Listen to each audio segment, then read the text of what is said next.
the power of patience. In a remote village surrounded by mountains and tranquil rivers lived a young man named Haru. He was impulsive, full of energy, and always wanted immediate results. His master, the old monk Daiki, watched calmly as Haru rushed toward enlightenment, eager to learn fast and be the best. One morning, while walking through the forest, Haru stopped at a clearing where the earth seemed freshly turned. "What is supposed to grow here, master?" he asked curiously, seeing no green shoots. Daiki smiled gently. "I planted bamboo seeds here 5 years ago," he replied calmly. Haru frowned, confused. 5 years? But there's nothing here. The master nodded. For years, nothing is seen. But beneath the ground, the bamboo grows silently, building deep roots. Only when it's ready does it shoot up suddenly toward the sky. Haru fell silent, though impatience burned inside him.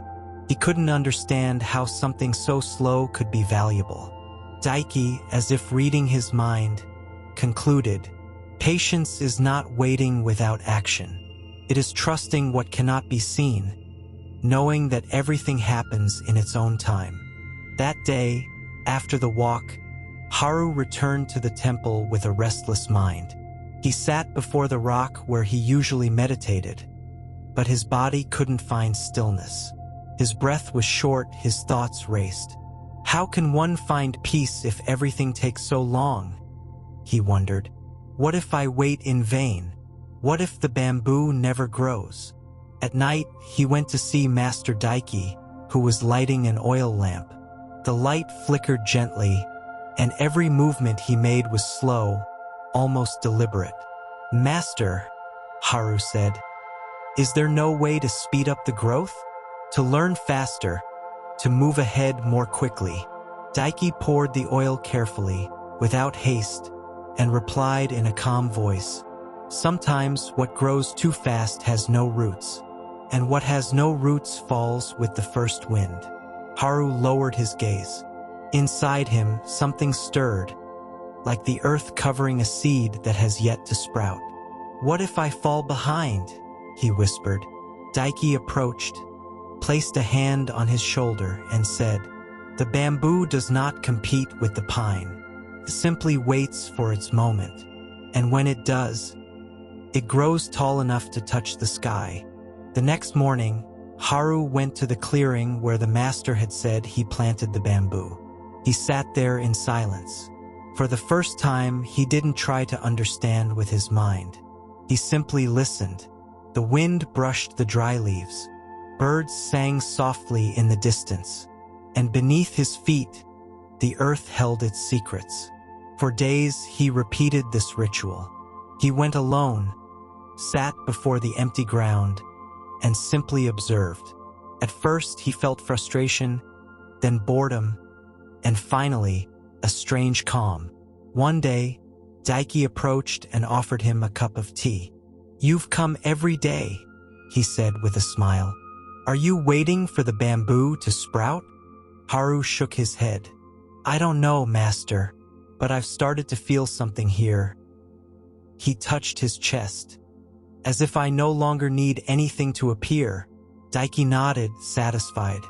"When you no longer need something to happen to be at peace, then you're learning the true art of patience." In that moment, Haru understood he wasn't waiting for the bamboo.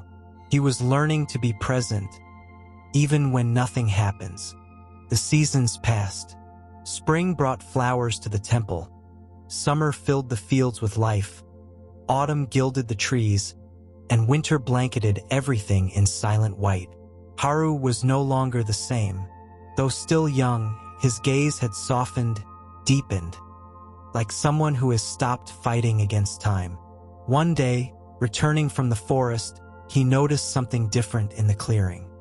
He approached, his heart beating gently, and saw a single green shoot emerging from the earth. Just one. Small, shy, but steady. His eyes welled up, not from the excitement of the bamboo finally sprouting, but from what he understood in that moment. The bamboo did not come when he wished for it, came when it was ready, and at that very moment, Haru knew he too had been growing quietly all along. It wasn't about the shoot. It was about the journey that had brought him to this moment. Daiki appeared behind him, silently, like the wind through the leaves. "Do you see it now?" he asked. Haru nodded with a peaceful smile. "Yes, master, and I don't need it to grow fast. I just want to keep watching it each day." As the days passed, more shoots began to sprout, one after another, as if the earth had been waiting for the right moment to reveal itself. Within weeks, where once there was only barren soil, a small bamboo grove started to rise toward the sky. Haru visited them every morning. He didn't speak or ask for anything. He simply sat and watched, as if sharing a secret with them. One day, a traveler came to the clearing and, seeing the shoots, exclaimed, "What a miracle! How long did it take you to make this happen?" Haru looked at him calmly. 5 years, and a few sighs. The man laughed, thinking it was a joke. But Daiki, standing behind him, added, "What is born in haste dies in haste, but what grows with patience becomes eternal." The traveler didn't fully understand, but Haru did, because he had lived firsthand what it meant to cultivate invisible roots. Patience was not simply waiting. It was a way of loving the process, trusting without proof, walking without knowing how far the path extends. And every bamboo shoot was a silent reminder that the universe never errs in its rhythm. The bamboo grew tall and straight, faster than anyone could have imagined. But it wasn't its height that amazed Haru, it was its flexibility.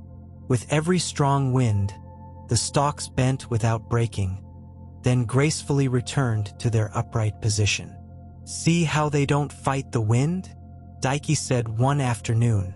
"Patience teaches this too, how to bend without breaking." Haru watched quietly.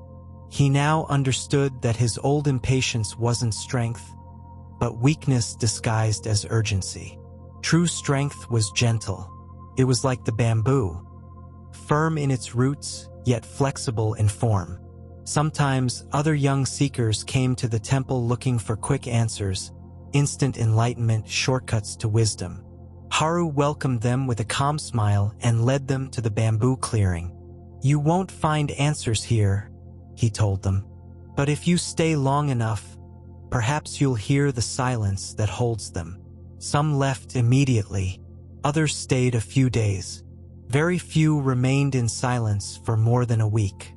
But those who did began to change without realizing it, like the bamboo growing quietly, unnoticed. Years passed. Haru was no longer a disciple. He had become a master, though he never called himself that. He simply said he was someone who had learned to wait. The bamboo clearing became a sacred place, not for its beauty, but for what it represented: time, patience, and trust in the unseen. One day, a young man named Riku arrived at the temple, restless, curious, thirsty for answers. Haru looked at him with compassion. He recognized those impatient eyes. "Master Haru," the young man said, "how long do I need to find calm?" Haru didn't answer right away. He led him to the clearing, where the bamboo swayed in the breeze. They sat together before the stalks in complete silence. After a long moment, Haru spoke softly. "Do you see that tall bamboo? It waited 5 years beneath the earth before showing itself. And now it can reach the sky without fear of breaking." Riku frowned.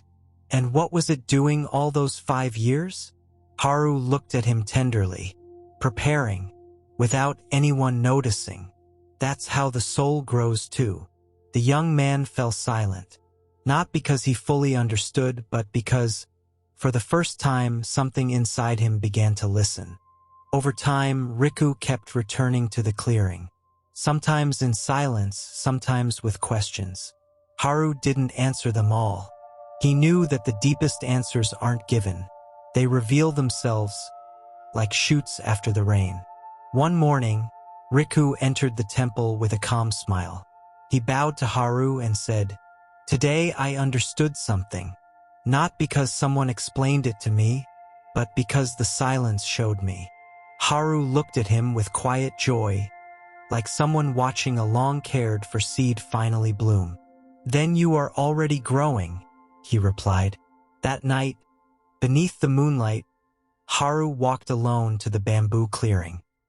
He sat as he had in his youth, hands resting on his knees, his soul at peace. The wind blew gently, the stalks swayed, as if greeting him, and in that silent rhythm, he realized his own life had been like that forest. Slow, deep, invisible at first, but steady, resilient, filled with a beauty that needed no proof. The power of patience was not in arriving early, but in trusting throughout the journey. Because what is born from silence endures.